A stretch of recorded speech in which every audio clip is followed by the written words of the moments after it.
Hello, my loves. Welcome to my kitchen. Let's do some cooking. So, garlic. Kind of like an onion. It can be a little bit of a challenge, but that's okay. One of the best things to do when you're doing garlic, get your knife flat. We're going to crush it. Don't be afraid. Hit it hard.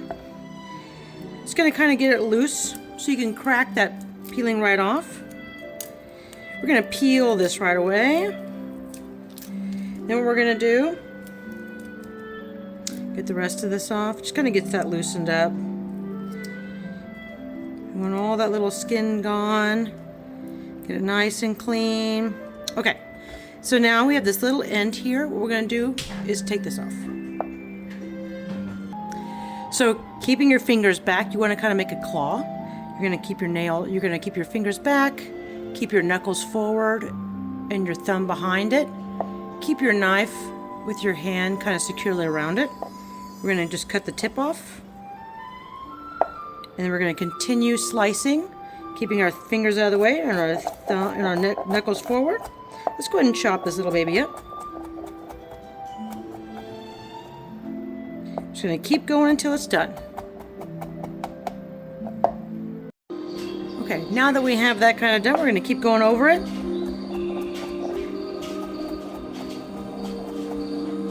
Garlic, garlic, garlic.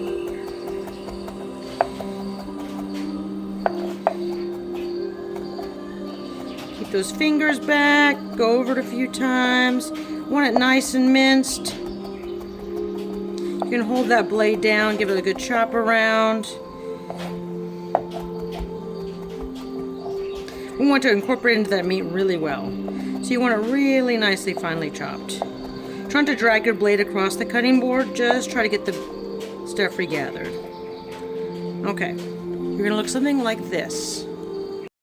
Now, moving on, this recipe does not actually require pickles, but I cannot resist a good spicy habanero pickle. So this is going to be a bread and butter one is the one I'm using. Feel free to use any one that you enjoy. This is just one that I'm using because I like a little bit of a kick in stuff I eat, and you know, can't pass up a good bread and butter pickle. Anyway, we're just going to go ahead and put this on there. I'm going to go and do the same thing. I'm just going to chop this up nice and fine. Make sure it's really kind of diced up. We're going to put this right in our meat. I'm not using a whole lot, just enough to kind of get that taste right into the meat. We're going to add this right into our filling. And again, this is completely optional. You can use a regular pickle. You can cut the pickle out altogether if you hate pickles. Again, the original recipe, everything else I'm doing is going to be exactly as to the recipe that's in Disney. The only thing I'm adding is just a little bit of this spicy pickle. Again, this is just for me. Okay, so as we can see here, I just kind of went ahead and did some other stuff just kind of quickly. Shredded some cheese. You can use kind of any cheese you want. The one that's the way they use is going to be a medium to a mild cheddar cheese. So this is going to be a mild one. I went ahead and just sliced up some yellow onion really quick. Same way I did the garlic, just saving time here. So you kind of see what we have here on our little cutting board. We also have our wonton wrappers. We're going to have our ketchup, our mustard, and our ground beef. And we're going to be ready to go. So next it's going to be into the skillet. Okay, so right now we have a clean pan. What we're going to do is turn this heat on. I would suggest high to medium high. We're going to be doing an olive oil. You can do kind of whatever you want. I kind of like the Sizzle one by Graza. We're going to do a good generous amount. You don't need to do a ton. You can also use a different oil if you like. You can do butter. You can do beef tallow if you want a little bit healthier. I like extra virgin olive oil. It just goes to the health standards that we have in our house. Next, we're going to be using this grass-fed organic ground beef. Again, you can use kind of whatever beef, or you can use actually turkey if you'd like to kind of exchange it. But try to keep it true to the recipe, and just to get that really good cheeseburger flavor, we're going to be going with some grass-fed organic ground beef. I like 93.7. It still has a little bit of fat, but doesn't give you that kind of grease slick that it can sometimes give. Okay, we're looking hot enough. I can smell that oil. Let's go ahead and get this in the pan.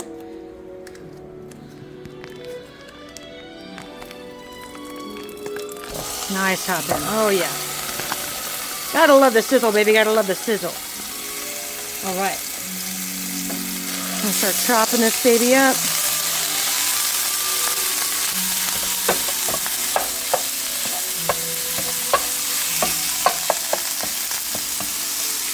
Now, you're going to want to season this pretty good. For the recipe, it's going to be salt and pepper. So we're going to do some salt, some pepper. Sorry, it's trying to autofocus.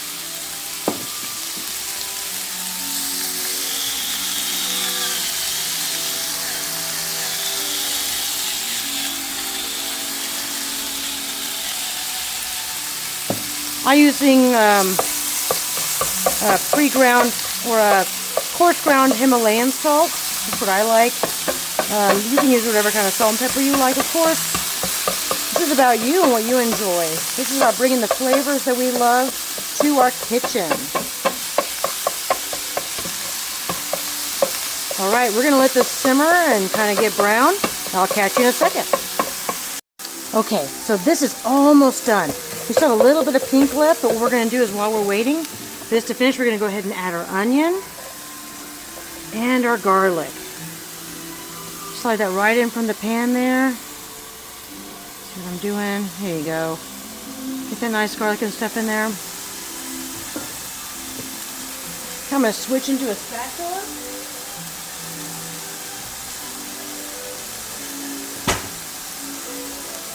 Alright, we're going to mix this up.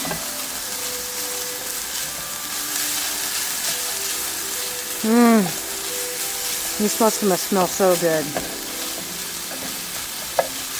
Nothing like a little bit of garlic and onion in the kitchen, baby. Nothing like a little bit of garlic.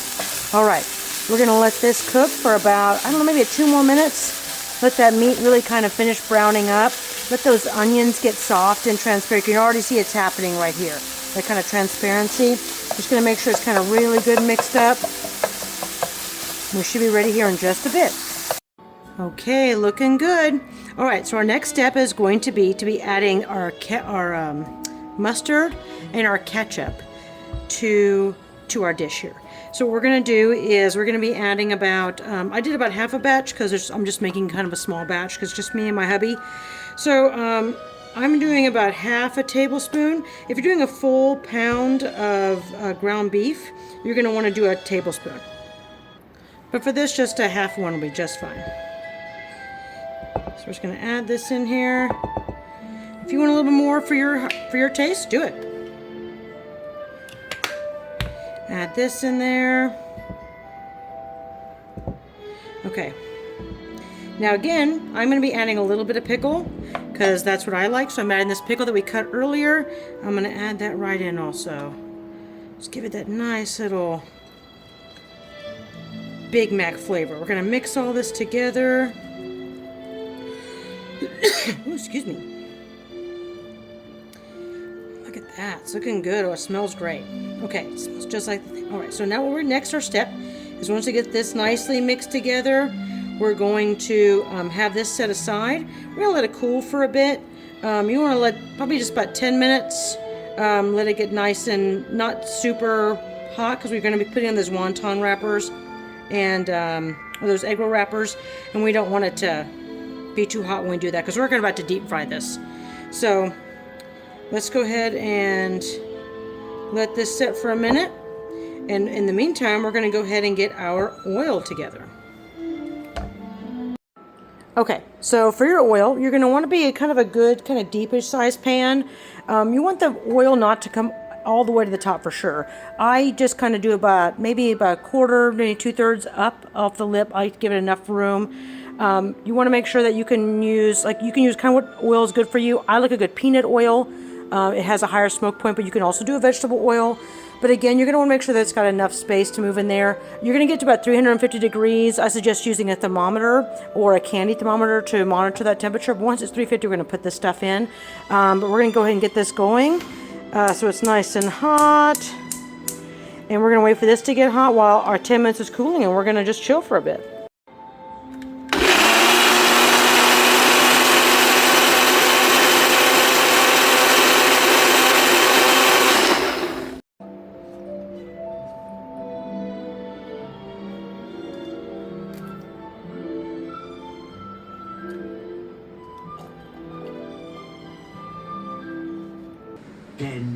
Later. Okay, let's get these wrappers going. I'm gonna crack this egg right in. Kind of beat it up pretty good.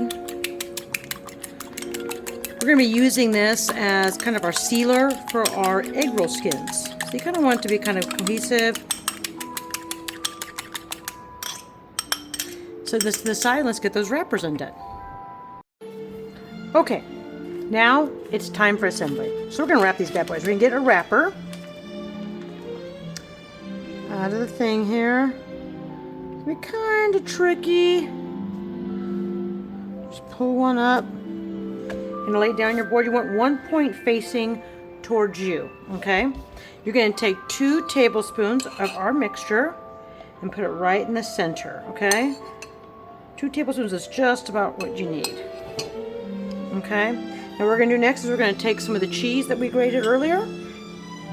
Put some on top. To your heart's content, my loves. To your heart's content. I like a little bit extra, but to make sure you have enough for each wrapper. Next we're going to take the egg that we prepared.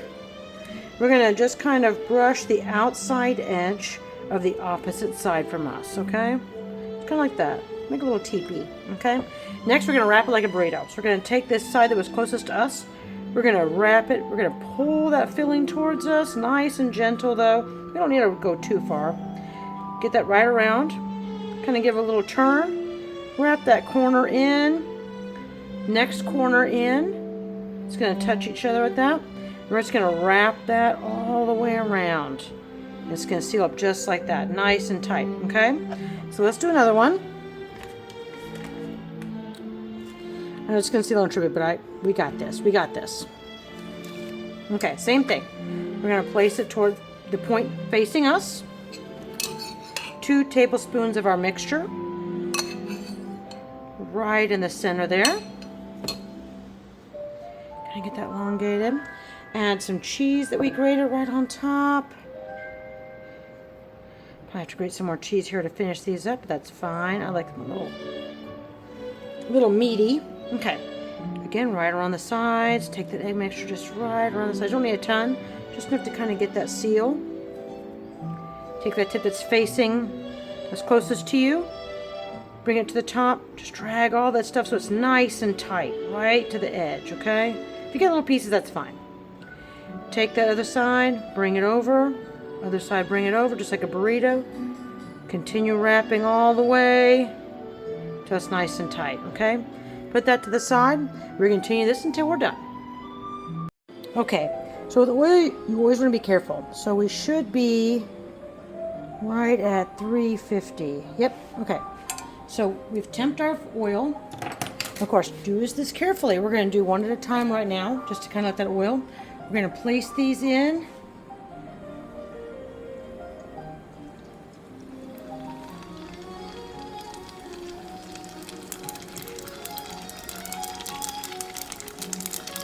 Okay, I'm going to do 2 at a time right now. Just don't want that oil temperature to drop too low.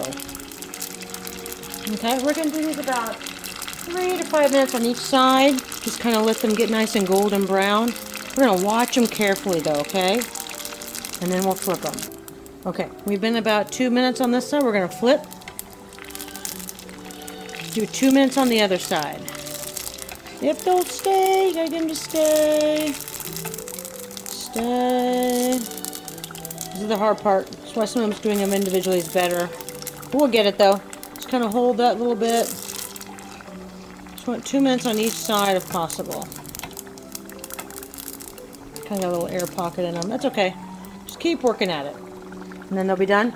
You also want to have a plate with some paper towel on the side. They'll be ready for you.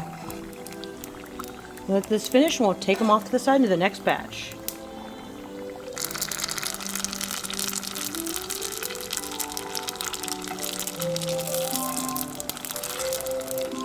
There it is.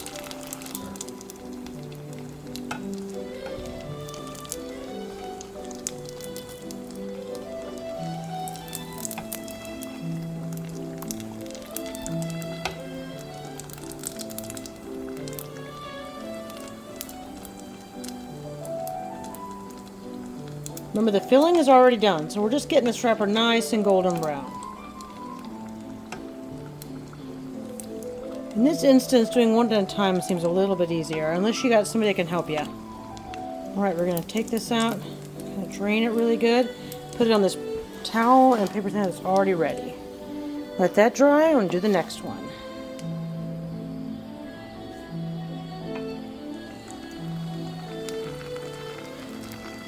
About 2 minutes, 2 or 3 minutes per side, maybe a minute per side. Depends how hot your oil is. Mine's about 350, 375. The inside's already done, so I'm just getting that riper, nice and golden brown.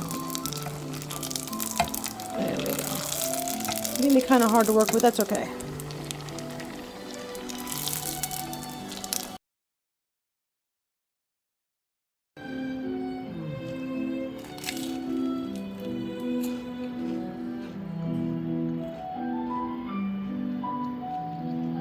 Little taste of the park.